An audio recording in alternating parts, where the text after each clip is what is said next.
ආයිබෝවන් තෙරුවන් සරණයි. සියලු ලෞකික සැප සම්පත් වලට අධිපති අසුරගුරු සිකුරු ගහයා මේ මාස 29 වෙනිදා ජුනි මාස 29 වෙනිදා තමන්ගේ ස්වක්ෂේත්‍ර රාශි භවන වුණු වෘෂභ රාශියට පිවිසෙනවා. වෘෂභ රාශියේදී සිකුරු ගහයාගේ බලවත් වීම සිද්ධ වෙනවා. ඒ හේතු කරගෙන බොහෝ ලග්න හිමියන්ට සුබදායි වාතාවරණයක් ඉදිරියේදී උදා වෙනවා. ඒ වගේම ග්‍රහචාරයේ ඇති අනෙකුත් ග්‍රහ පිහිටි මත ඒ ලග්න හිමියන්ට ඇති කරනු ලබන සුභාසුභ ප්‍රතිඵල සම්බන්ධයෙන් අපි දැන් කතා කරන්න බලාපොරොත්තු වෙන්නේ. විශේෂයෙන්ම මේ කාල සීමාවේ රවි ග්‍රහයා මිථුන රාශිගතවයි ගමන් කරන්නේ. ඒ වගේම බුධ ග්‍රහයා කටක රාශිගතව, ඒ වගේම කුජ ග්‍රහයා සිංහ රාශිගතව, ගුරු ග්‍රහයා මිථුන රාශිගතව, ඒ වගේම සෙනසුරු ග්‍රහයා මීන රාශිගතව, වගේ රාහු කේතු ග්‍රහයන් පිළිවෙලින් කුම්භ සහ සිංහ රාශි වල ගමන් කරන්නේ. මේ හේතු කරගෙන ඒ ලග්න හිමියන්ට බලපාන සුභාසුභ තත්වයන් අපි ලග්නෙන් ලග්නට විස්තර කරනවා. මේ වීඩියෝ හරහා ලග්න තුනක් පිළිබඳව කතා කරන්නේ. ඔබට අදාළ වීඩියෝ නරඹන්න.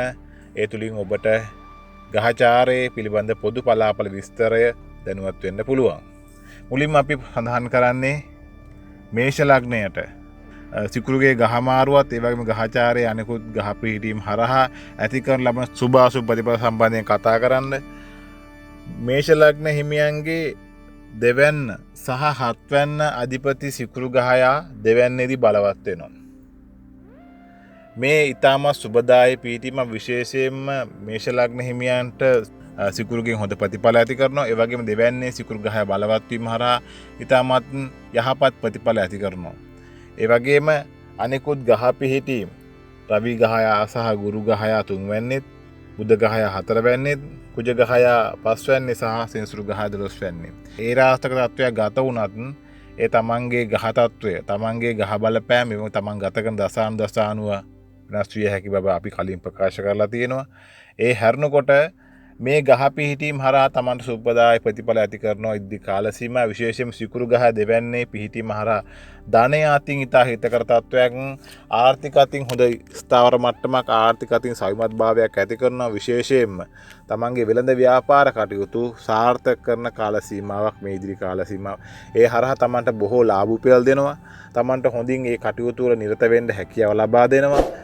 ඒ වගේම තමන්ගේ ආදායම් තත්ත්වයන් උසස් කරනවා. තමන්ට හොඳ ආදායමක් ලබා දෙනවා මේ කාලේ. මොකද සිකුරු ග්‍රහ දෙවැන්නේ කුටුම්බස්ථානයේ තැන්පත් වීම හරහා, ඒ බලවත් වීම හරහා ඒ තත්ත්වය උදා කළ දෙනවා. විශේෂයෙන්ම හත්වැන්න ආධිපති වෙන්නේ සිකුරු ග්‍රහය. මේ සිකුරු ග්‍රහ දෙවැන්නේ බලවත් වීම හරහා තමන්ට හවුල් ව්‍යාපාර වලින් තමන්ට හොඳ ප්‍රගතියක් අත් කර දෙනවා. තමන්ට හොඳ ආදායමක් අත් කර දෙනවා.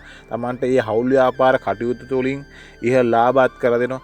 ඔය කටයුතු වැඩ කටයුතු සාර්ථක වෙනවා. ඒ වැඩ කටයුතු ආරම්භ කරන්නත් හොඳ කාල සීමාවක් වෙන මේ ඉදිරි කාල සීමාව. තමන්ගේ හවුල් ව්‍යාපාර කටයුතු, තමන් හවුලේ කිසියම් හොය වැඩ කටයුත්තක් ආරම්භ කරන්න බලාපොරොත්තු වෙන හිටියනම් මේ කාල සීමාව ඉතාම සුබදායී කාලයක්. නිසා ඒ වැඩ කටයුතු වලට පිවිසෙන්න, ඒ වැඩ කටයුතු ආරම්භ කරන්න ඔබට හොඳ ජයග්‍රහණයක් අත් කරගන්න පුළුවන් දවසක්වත් අපතේ හරින්න එපා. මේ කාල සීමාව ඔබට ඉතා අර්ථදායී කාල සීමාවක්, ඉතා සුබදායී කාල සීමාවක් වෙනවා. ඒ වගේම විවාහ අපේක්ෂාවෙන් හිටිය මේෂ ලග්න හිමියන්ට විවාහය සම්බන්ධයෙන් බලාපොරොත්තු තියාගත හැකි කාල සීමාවක්. අවිවාහක අයට මංගල යෝජනා උදා වෙන කාල සීමාවක්. ඒ වගේම විවාහ සම්බන්ධ තිබූ ගැටලු निराකරණය වෙලා සුබදායී පැත්තට සියල්ල සිද්ධ වෙන කාල සීමාවක්. නව සම්බන්ධතා ඇති කරන කාල සීමාවක්.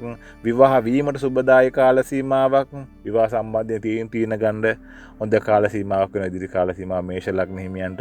ඒ අතින් බොහෝ සුබදායක කාලයක්. තමන්ට යහපත් විවාහය සිද්ධ වීමට හොඳ කාල සීමාවක් වෙනවා මේ ඉදිරි කාල සීමාව මේෂ ලග්න හිමියන්ට. ඒ වගේම අනෙකුත් වැඩ කටයුතු ඉතා සාර්ථකව කරගැනීමට හැකියාව ලැබෙනවා. තමන් හොඳ ශක්තියක්, හොඳ හැකියාවක්, ක්‍රියාශීලී භාවයක්, ඒ වගේම බුද්ධිමත් තීරණ ගත හැකි කාල සීමාවක් වෙනවා මේෂ ලග්න හිමියන්ට ඉදිරි කාල සීමාව. මොකද රවි ගුරු තුන්වැන්නේ ගමන් කරන්නේ මේ පිහිටීම්. ඒ වගේම බුධ ග්‍රහය හතරවැන්නේ මේ පිහිටීම් හරහා තමන් ඉතා අර්ථදායක කාල සීමාව තමන්ට හොඳින් තමන්ගේ වැඩ කටයුතු සිදු කර ගැනීමට හැකි වෙන කාලයක්.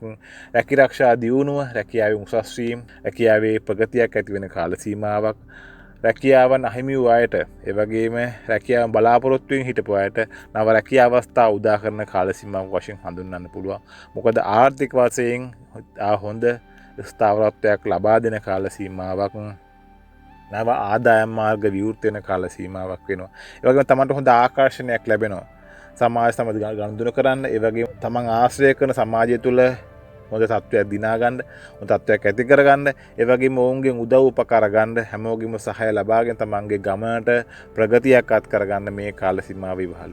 ඒ වගේම තමන්ට උසස් අයගේ ආධාර උපකාර අනුබල නිබඳවම හිමි වෙන කාල සීමාවක් වශයෙන් හඳුන්වන්න පුළුවන් මේ ඉදිරි කාල සීමාව මේෂ ලග්නෙට. ඒ නිසා දවසක්වත් අපතේ හරින්න එපා. ඔබට සුබදායක කාලයක් ඇවිත් තියෙන්නේ.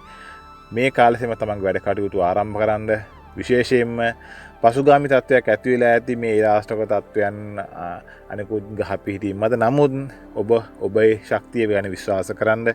ඔබට හොඳ කාල සීමාවක් ලැබිලා තියෙන නිසා නොබිය විස්තරහට යන්න. ඔබේ සාර්ථකත්වය ඔබට අත් කරගන්න හැකියාව ලැබෙනවා. ඊළඟට අපි කතා කරන්නේ වෘෂභ ලග්න හිමියන්ට මේ ගහමාරු, සිකුරුගේ ගහමාරුවත් ඒ වගේම ගහචාරයේ ඇති අනිකුත් ගහ පිහිටීම් හරහා ඇතිවිය හැකි බලපෑම් සුභාසුභ තත්ත්වය මොනවද කියලා කතා කරන්න. වෘෂභ ලග්න හිමියන්ගේ ලග්නාධිපති ග්‍රහය වෙන්නේ සිකුරු ග්‍රහය. මේ සිකුරු ග්‍රහය ලග්නයට පැමිණීම ඉතාමත් සුබදායකයි. ලග්නාධිපති ග්‍රහය ලග්නය තුලම බලවත් වීම හරහා ඒ වගේම සිකුරු මාලවය කියන ඉතා බලවත් යෝගයක් උදා වෙනවා. ඒ සිකුරු මාල වියෝගය ලග්නය තුලම පැන නැගිලා ඒ හරහා ඒ පංචමහා පුරුෂ යෝගයන් අතරින් ප්‍රබල යෝගයක් වෙන සිකුරු මාල වියෝගය ඒ තුලින් Tamanට යහපත් ප්‍රතිඵල අත් කරලා දෙනවා. සැප සම්පත් උරුම කරලා දෙනවා. සතුටින් විනෝදයෙන් සැහැල්ලුවෙන් කාලය ගත කරන්න පුළුවන්. විශේෂයෙන්ම පසුගිය කාල සීමාවේ ඔබ යම් කිසි පීඩා තත්වයක හිටියනම් ලෙඩ රෝග පීඩා ආදී නොයෙකුත් ප්‍රශ්න ගැටලු ආදී මානසික පීඩා තත්වයන් ඒ වගේම අනෙකුත් ගැටලුකාර තත්වයන් වලින් ඔබ හිටියනම් මේ කාල සීමාව ඔබට ඉතාමත්ම හොඳ කාල සීමාව. ඒ කරදර වලින් නිදහස් වෙලා තමන්ගේ හිතට ගතට සැනසීමක් ලැබිලා නිදහසේ ප්‍රීතියෙන් සතුටින් කාලය ගත කරන්න හැකි වෙන කාල සීමාවක් වෙනවා.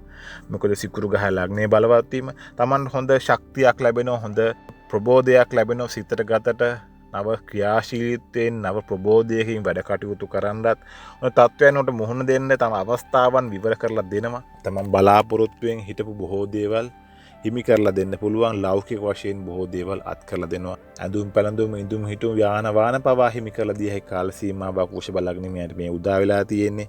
තමන්ට හොඳ ආකර්ෂණයක් ගොඩනැගෙනවා.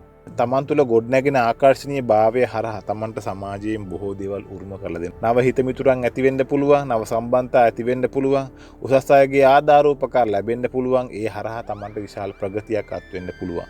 නිසා තමන්ගේ වැඩ කටයුතු හොඳින් සිදු කරගන්න. දවසක්වත් අපතේ හරින්න එපා. ඔබ කරන්න හිටපු වැඩ කටයුතු, ඔබ මගහැරපු වැඩ කටයුතු, ඔබ කල් දමූ වැඩ කටයුතු ආරම්භ කරන්න මේ කාල සීමාව වාසනාවන්ත කාල සීමාවක් නිසා වෘෂභ ලග්න හිමියන්ට බොහෝ දේවල් සිද්ධ කරගන්න පුළුවන්. වාසනාව උදා කරගන්න පුළුවන්, ජයග්‍රහණය උදා කරගන්න පුළුවන් ඉදිරි කාල සීමාවේ. ඒ වගේම අනෙකුත් වැඩ කටයුතු තමන් සිදු කරන්න බලාපොරොත්තුවෙන් හිටපු වැඩ කටයුතු විශේෂයෙන්ම රැකියාවේ, අධ්‍යාපන ශේෂ්ත්‍රයේ, ඒ වගේම වෙළඳ ව්‍යාපාර කටයුතු වල ඒ සියලුම අංශවල තමන්ට ඉහළ ප්‍රගතියක් අත් කරලා දෙනවා මේ කාල සීමාව. ඒ හරහා තමන්ට බොහෝ දේවල් දිනාගත හැකි කාල සීමාවක් වෙනවා. ඒ වගේම මේ කාරණය ගැන ටිකක් සැලකිලිමත් වෙන්න. විශේෂයෙන්ම ලෙඩ රෝග සම්බන්ධයෙන් සෙමාසි ලෙඩ රෝග සම්බන්ධයෙන් ඉස්මතු වීමක් තියෙන්න පුළුවන් වෘෂභ ලග්න හිමියන්ට. ඒ නිසා තමන්ගේ සෞඛ්‍ය තත්ත්වය ගැන පොඩි සැලකිල්ලක් දක්වන්න මේ කාලය. මොකද තමන් නිරෝගී වෙන්න ඕනේ. තමන්ගේ හිතන පතන දේවල් අත්පත් කරගන්න මේ කාලයෙන් ඉහළම ප්‍රයෝජනය ගන්න. සතුටින් විනෝදයෙන් ගත කරන්න. තමන්ගේ සෞඛ්‍ය ගැන තරමක හෝ අවධානයක් යොමු කරන්න. ඒ තුලින් ඔබට ඔබේ මේ කාල සීමාව හොඳින් ගත කරන්න හැකියාව ලැබෙනවා වෘෂභ ලග්න හිමියන්ට ඉදිරි කාල සීමාව. ඊළඟට අපි කතා කරන්නේ මිථුන ලග්න හිමියන්ට මේ ගහ මාරුව බලපාන ආකාරය පිළිබඳව. සිකුරුගේ වෘෂභ රාශිගත වීම විශේෂයෙන්ම මිථුන ලග්න හිමියන්ගේ 5 වැන්න සහ 12 වැන්න අධිපති ග්‍රහය තමයි සිකුරු ග්‍රහය. මේ සිකුරු ග්‍රහය 12 වැන්නට පැමිණෙන්නේ. 12 වැන්නේ බලවත් වීම සිද්ධ වෙනවා. විශේෂයෙන්ම මේ කාල සීමාව තමන්ට තමන්ගේ බලාපොරොත්තු ඉෂ්ට සිද්ධ වෙන කාල සීමාවක් වශයෙන් හඳුන්වන්න පුළුවන්.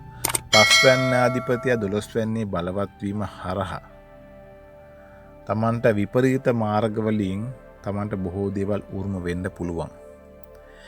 තමන්ට වෙනස් වූ ආකාරයෙන් තමන් බලාපොරොත්තු නොවුන් තැන්වලින් තමන්ට බොහෝ දේවල් උරුම වෙන්න පුළුවන්. ධනලා බොහෝ වේවා, දේපල්ලා බොහෝ වේවා, නැත්නම් නොයෙකුත් අවස්ථාවන්, වටිනා අවස්ථාවන් උදා වෙන්න පුළුවන්. ඒ අවස්ථාවන් ග්‍රහණය කරගෙන, ඒ අවස්ථාවන් වල ප්‍රයෝජනෙ අරගෙන ඔබ මේ වෙලාවේ හොඳින් කටයුතු කරන්න ඕනේ.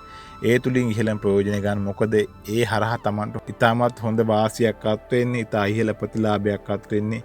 මේ කාල සීමාවේදී ලැබෙන අවස්ථාවන් තුලින් ඔබට හොඳ තත්වයක්, හොඳ ජයග්‍රහණයක් උරුම කළ දෙනවා. විශේෂයෙන්ම විදේශ ගමන් බලාපොරොත්තුෙන් හිටපු මිතුන් ලග්න හිමියන්ට, විදේශ රැකියාවන් බලාපොරොත්තුෙන් හිටපු මිතුන් ලග්න හිමියන්ට, ඒ වගේම විදේශ රටවල් හා සම්බන්ධව වැඩ කටයුතු කරන්න හිටපු මිතුන් ලග්න හිමියන්ට මේ කාල සීමාව තමන්ගේ අදහස් අභිප්‍රායන් හොඳින් ඉෂ්ට සිද්ධ වෙන කාල සීමාවක්.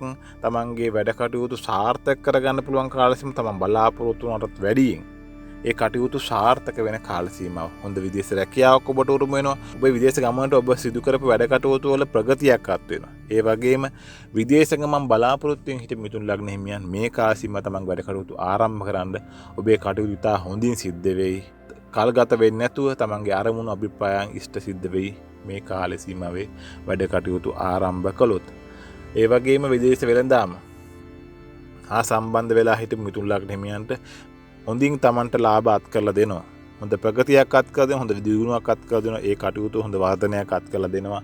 ඒ හරහා තමන්ට බොහෝ අවස්ථාවල් විවර වෙනවා, බොහෝ ජයග්‍රහණ උරුම වෙනවා. තමන්ට ආර්ථික වශයෙන් හොඳ යහපත් තත්ත්වයක් උදා වෙනවා මිතුන් ලග්න හිමියන්ට. ඒ වගේම රවි ගුරු ලග්නගත වෙන්නේ තමන්ට හොඳින් වැඩ කටයුතු කරන්න පුළුවන්, හොඳ ක්‍රියාශීලී භාවයක් ලැබෙනවා. තමන්ගේ වැඩ කටයුතු වල හොඳින් නියැලෙන්න පුළුවන්. තමන්ගේ ව්‍යාපාර කටයුතු වලත්, ඒ වගේම රැකිරක්ෂා ශේෂ්ත්‍රයේත් ඉහළ දියුණුවක් අත් කර දෙනවා. ඒ වගේම අධ්‍යාපන කටයුතු වල නියැලලා හිටපු මිතුන් ලග්න හිමියන්ට මේ කාල සීමාව ඉතාම සුබදායක කාලයක්. තමන්ට ජයග්‍රහණ උරුම කරලා දෙන කාලයක්, බොහෝ කඩයිම් පසු කරන කාල සීමාවක් වශයෙන් හඳුන්වන්න පුළුවන් ඉදිරි කාල සීමාව. ඔබ ඒ අනුව වැඩ කටයුතු සිද්ධ කරන්න ඔබට හොඳ කාල සීමාවක් ලැබෙන්නේ. ඒ වගේ මිතුන් ලග්න හිමියනොත් තමන්ගේ සෞඛ්‍ය තත්ත්වය පිළිබඳ සැලකිලිමත් වෙන්න. විශේෂයෙන් සෙම ආශ්‍රිත ලෙඩ රෝග, ඒ වගේම පාදය ආශ්‍රිත ලෙඩ රෝග තත්ත්වයන්, ඒ වගේම නිදන්ගත ලෙඩ රෝග තත්ත්වයන් වලින් තරමක් සැලකිලිමත් වෙන්න. රෝග තත්ත්වයන් වලින් තමන්ට බලපෑමක් ඇති විය හැකි. තමන්ට ඒ රෝග තත්ත්වයන් තියෙනවා නම් තමන්ගේ ප්‍රතිකාර සම්බන්ධ දැඩි උනන්දුවක් දක්වන්න. ඒ වගේම කුමන හෝ රෝග ලක්ෂණයක් හෝ කුමන රෝගයක් වුණත් තමන්ට ඒ ගැන හොඳ අවධානයක් යොමු කරලා, ඒ ගැන හොඳ සැලකිල්ලක් දක්වලා ඒ සම්බන්ධයෙන් ප්‍රතිකාර වලට යොමු වෙන්න. සෞඛ්‍ය තත්ත්වය පිළිබඳව හොඳ සැලකිල්ලක් දක්වන්න ඕනේ. විශේෂයෙන්ම මේ කාල සීමාවේදී මිතුන් ලග්න හිමියන් සමස්තයක් වශයෙන් සුබ ප්‍රතිඵල වැඩියෙන් අත් කර දෙන කාල සීමාව මිතුන් ලග්න හිමියන් මේ ඉදිරි කාල සීමාව තමන්ගේ වැඩ කටයුතු යහපත් ආයුරින් සිද්ධ කරගත හැකි කාල සීමාවක්. ඒ නිසා තමන්ගේ කාලයෙන් උපරිම ප්‍රයෝජන ගන්න. ඒ තුලින් තමන්ට බොහෝ දේවල් අත්පත් කර ගැනීමේ හැකියාව ලැබෙන ඉදිරි කාල සීමාවේදී. ඒ අනුව තමයි මේ ලග්න තුනට අදාළ සුභාසුභ ප්‍රතිඵල වන්නේ. මේ පොදු පලාපල විස්තරයක් අපි විස්තර කරේ. තමන්ගේ උප්පත්ති ග්‍රහ බලපෑම, තමන්ගේ සමස්ත ග්‍රහ බලපෑම, වගේ තමන් ගත කරන දසා අන්දසා ඒ රාශික තත්ත්වයන් මත මේ ප්‍රතිඵලවල වෙනස්කම් සිදු විය හැකි. ඒ අනුව තමයි ඔබ බලා ගන්න ඕනේ. අපි නැවතත් මේ වැනිම ආකාරයේ ග්‍රහචාරයේ පිළිවෙල වැඩසටහන හමු වෙනවා. එතෙක් අප හා රැඳී සිටින්න ඔබට බොහොම ස්තුතියි. තෙරුවන් සරණයි.